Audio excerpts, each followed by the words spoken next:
Let's turn to our weather. Chief Meteorologist Mike Everett joining us with the first alert forecast, and it's a good one. I'm dedicated to ushering summer in on a warm note, and that's exactly what we're going to do. I can't stop smiling.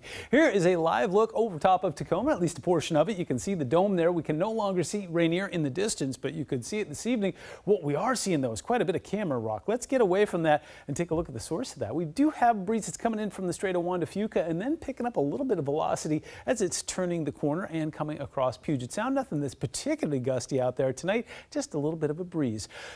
Much better than the situation across the Gulf of Mexico right now. The first named storm of the season, Alberto, is getting ready to pound the Yucatan Peninsula. You know what? Those winds won't get too gusty. This thing doesn't really have the potential to become a hurricane because, well, it's going to run out of fuel as soon as it hits land. But man, did it cause some flooding along the Texas and Louisiana coast today.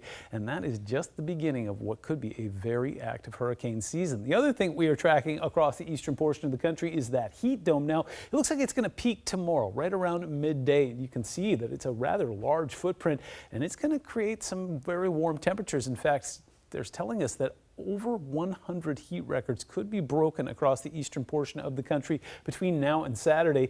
80s and 90s don't seem like that big of a deal, but considering the time of year, it really is. These are temperatures that we're supposed to see in July and August, and we're just getting started. Summer starts tomorrow, by the way. Temperatures will be 113 in Phoenix. Meanwhile, we've got a much more comfortable thing set up across the west coast here. 91 tomorrow in Portland. They'll be 10 degrees warmer than we will.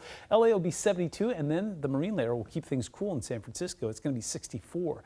Meanwhile, just some tranquility across western Washington. Port Angeles looking pretty good right now, and we're keeping a close eye on that moon. It'll be full 2 nights from now, and you can see the sky beautifully. High temperature forecast for us will start us on a very nice note as we make our way into summer. Now remember, the average for this time of year is 72, so we'll be about a good 9 or 10 degrees above that Thursday and Friday. We get to hold on to some warm temperatures on Saturday, but what you'll notice is so cloud cover will increase, and then Sunday and Monday will take those temperatures down below average. But again, we're okay with that because we want to keep those temperatures regulated. We don't want to get too hot. Here's what's going to happen. 1:51 tomorrow is the summer solstice. We're going to see the sun rise very early and set very late. 7-day forecast shows us going nicely into the warm season, but again, not too warm. We'll dial it back into the 60s and 70s for the first week of summer.